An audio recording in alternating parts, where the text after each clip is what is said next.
This is Richard Fowler. I'm John Kilpatrick with Okolona Aikido, Louisville, Kentucky, USA. And today I want to look at probably the most basic Aikido exercise. I used to teach PE classes at a university here near where I live, where I was working at that time. And this is what I would start off teaching classes, and this is what I was initially taught when I was being taught. And so the exercise at the beginning level, and actually every club I've been in never really got past this level. But the beginning level is he comes up and grabs my wrist, and then I'm going to come in beside him here and take him around my body. Let's back out a little. Take him around me and then come around like this and usually do Kotegai Ishi, but you could do a lot of different techniques from there.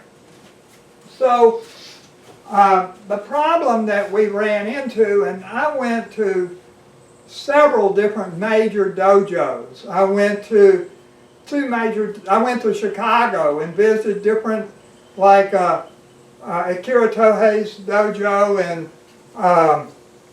Koichi Tohei's dojo, and asked them, how do you do this? And all of them had some brute force solution.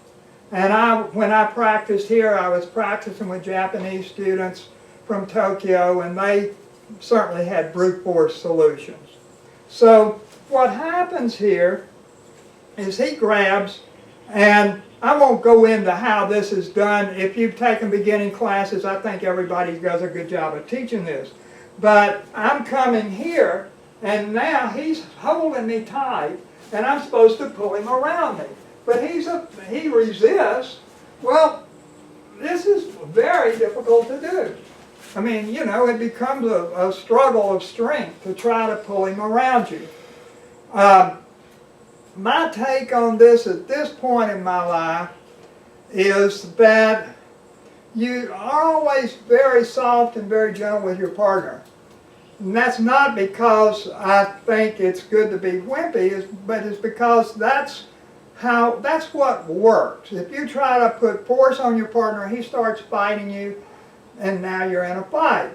So when he grabs here, I'm going to push just to get him to try to hold me. And a lot of times we do this with a knife. So he's got the knife, and so I've got the knife, and he grabs me to keep me from cutting him. That's why he would grab. The guys in this club are very practical, and I say to them, grab my wrist, and they say, you're crazy, I'd never do that. So then I grab a knife, and then it makes sense to them to grab the wrist. So I come in here, and he's holding. Well, he doesn't like this position. From here, he's not strong. I can come and really threaten him with getting cut. So what he's going to do is come around where he has more control. And this is why he comes around. It's not me forcing somebody that doesn't want to come around to come around. He's coming around to get control. So that's the first level. And like I say, I'm not really teaching the intricacies of how you move when somebody grabs you. That every instructor in Aikido should be able to teach that. The next level, let's do it again. The next level is where he reaches, and I pivot as he reaches for me. Now, what I would try to do for years is pull this away. So he reaches, and I try to do that. Well, Richard's a good uke, and he follows me, but most people in Aikido classes aren't. So if you pull the hand away, they just stop. So here, and he doesn't try to grab the hand. So that really, and certainly, if you get somebody you're in a real situation and somebody tries to grab you and you pull your hand away, they don't come running after your hand. That doesn't happen. So my take on this is that as he reaches, I leave my hand in position and pivot. I don't try to pull my hand away. And then the same thing applies. You know, he grabs, I come here. Now he wants to come in front of me. And I move with him so that I keep control. And when I do that, he grabs, I pivot here, he comes around. I want to move in such a way that as I come back around this hand, I can hit him and keep him from hitting me. So that's the second method. The next method is where it starts getting interesting from my point of view.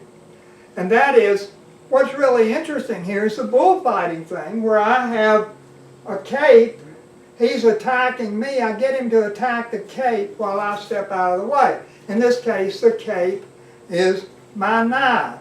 So he comes after the knife, and I put my other hand out here. So he'll substitute, as he reaches for the knife, I move in, he'll go ahead and go for this other hand and leave my knife free for me to work with. That's the next level. And in this one, it's just a simple substitution. This hand's here, he goes for it, I move it, and there he goes, then he just substitutes the other hand. This is a very good and very interesting exercise. Now, where it really gets interesting from my point of view is what we actually use in freestyle a lot. And when somebody is, this is very practical, and that is when our partners are usually attacking us with knives. A lot of time it's freestyle. We're doing this with like the basic way you start off in Aikido, but it can get a lot more interesting. But as he stabs, I put this hand up and pull him into me with this hand. So he's attacking my body here. He's attacking here. I'm going to put my hand up here where he sees it. Now, if he doesn't see the hand, this won't work. I want him to see the hand instead of his target. So the way to do the best way we found is I put my hand in front of his forehead. Now, my arm is in front of his face. It's very hard for him to miss my arm. If I get too close to him, it threatens him and he won't come in. So he backs off. Well, now we're still fighting. Now I've got a mess. So I don't want to be too late. If I'm going to be so late that I hit him, I want to be really planning to hit him. I don't want to intimidate him without hitting him. And that's a different strategy that we've got a lot of other videos on. But on this one, then I want to lead him and then turn and just touch his hand. I don't grab him here. If you grab the guy, if you push against the guy, if you do anything, he feels that and starts fighting you. So you just barely touch him. So what's going to happen here, I'm going to go behind him, and then he doesn't like me. Nobody's going to let you go behind him. So he's going to keep coming forward and come around to cut me with the knife. And I want to move in such a way that my body, I want to just touch this so I always know where it is. I want to move in such a way that I don't get cut, but at some point I can turn back and hit him and stop him. So that would look like this. See, here. See, and I'm staying with him here so that it's hard for him to get to me to cut me. So then if we add the third part, he attacks. See, and so I'm here where I can hit him. Now, what we like to do, and this is not something that Aikido people approve of particularly, but he's got a knife. And in Aikido class, when you do knife taking, typically you would say do kotegaeshi here, and you throw the guy down and roll him over and take the knife and all. Well, in my opinion, that's extremely dangerous.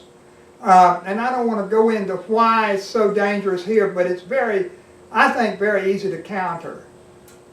And so what we want to do is we want to get this knife without any fight at all. And one of my students who's very advanced, who's in the military and has been on deployment a lot lately, but he came by here recently and he didn't know that we've been practicing doing this.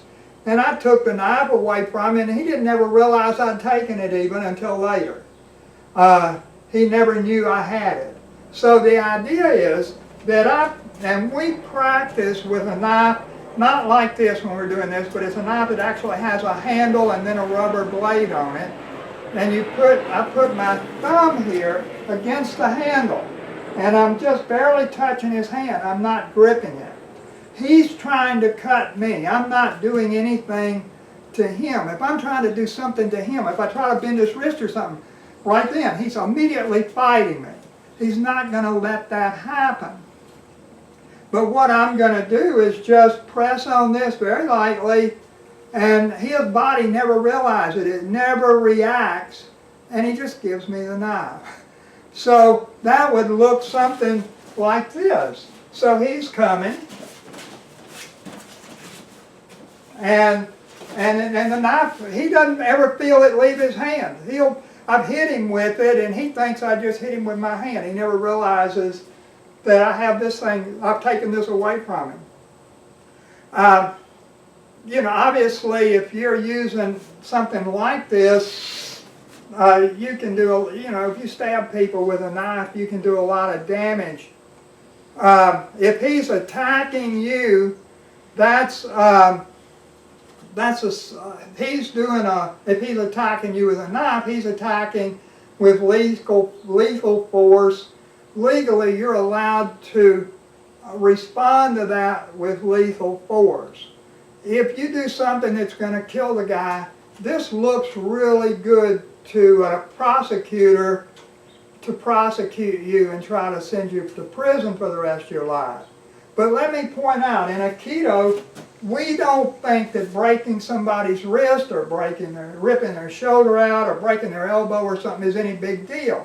I've had all of that done to me in class with people presumably just playing. Sometimes I think they have malevolent intent, but they play like they're just playing. So that's not something we think of as a big deal, but in a court, if you do something, that kind of thing to somebody, that's aggravated assault. That is legally the same, it either kills them or does serious bodily harm. So you can end up spending your life in prison for that, just like murdering. The difference is that they're likely to give you a stiffer sentence for murder, and it's going to look a whole lot more appealing to the prosecutor to try you. So all that, when you're thinking, I'm thinking in theory, and also I train soldiers some, so they have to do aggravated kind of things. But as civilians, you really don't want to let that happen.